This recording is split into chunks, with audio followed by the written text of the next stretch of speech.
Welcome back students. In the previous lecture we have understood the concept of voltage to current converter. In this lecture we'll talk about current to voltage converter in the similar manner. Let's assume this op-amp configuration which is on your screen. You can see that let's say there are resistances R1, RF, and let's say there is one more resistance R1 here, and I1 current is flowing through it. Okay. Now a current to voltage converter will produce a voltage proportional to the given current. This circuit is required if your measuring instrument is capable only of measuring voltages and you need to measure the current output. How we can measure the current? Now for that you need to understand, or you need to know the basic concept of inverting and non-inverting amplifier. Let's assume that this is the non-inverting amplifier where the input current I1 is applied and resistor R1 is connected with respect to ground. So when the current flows comes at this particular junction, we also know that because of the higher input impedance of the op-amp, none of the current flows inside the op-amp. So whatever may be the current given by I1 will flow through the R1, and that will produce a voltage drop P1 is equal to I1 R1. So this I1 R1 voltage is applied at a non-inverting input terminal, that is positive terminal, with negative terminal just used to take the feedback from the circuit. So as the feedback is taken from this negative circuit, at the same time input voltage is applied at the non-inverting terminal. We know that gain of the op-amp, AF, gain with the feedback, can be written as 1 plus RF upon R1. 1 plus RF upon R1. But what is the formula for gain?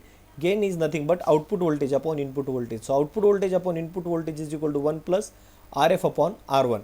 Now once we know that output voltage upon input voltage is equal to 1 plus RF upon R1, we can write the expression simply as output voltage is equal to what?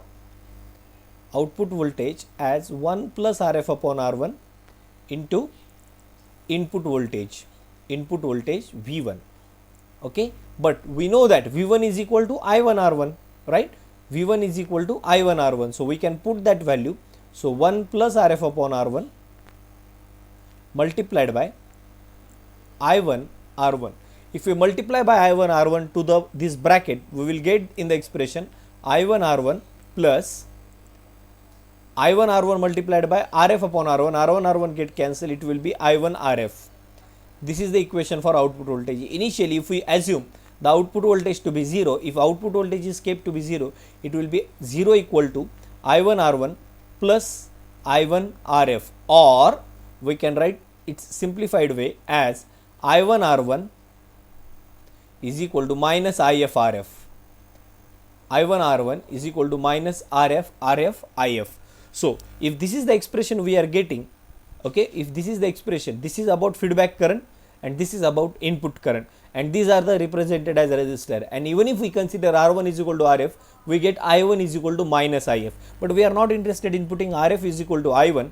Instead of that, we will put it as a separate. So output voltage V is equal to minus RF into I in. We can put this as minus RF into I in. Why it is? Because output voltage is equal to output voltage is equal to gain multiplied by input voltage.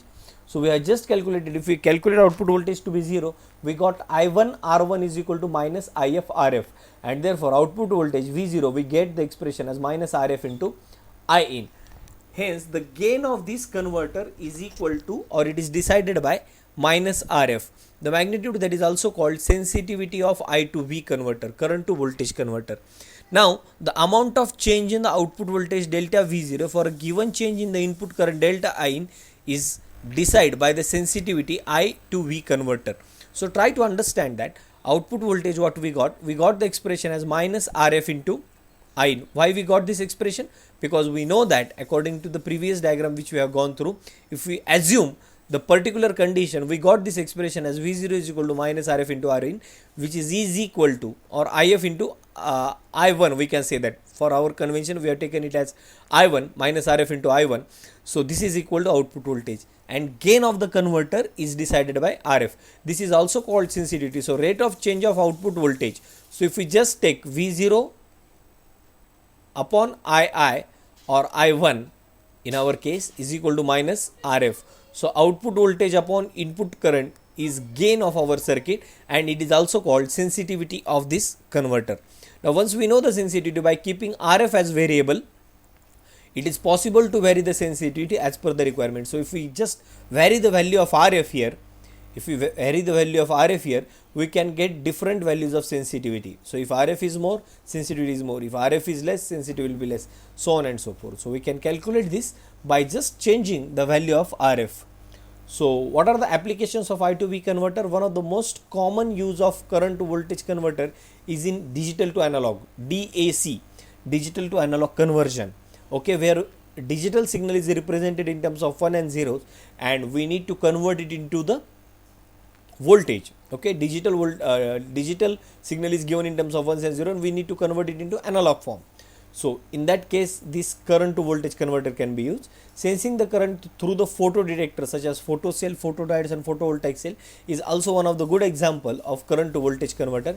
And photoconductive devices produces current that is proportional to the incident energy or light, or it can be used to detect the light. So these are some of the few examples or few applications where current to voltage converter can be used. So this completes the topic of current to voltage converter. So we'll stop here for this time, and in the next lecture we'll see few more applications of op amp. So till then, thank you very much and happy learning.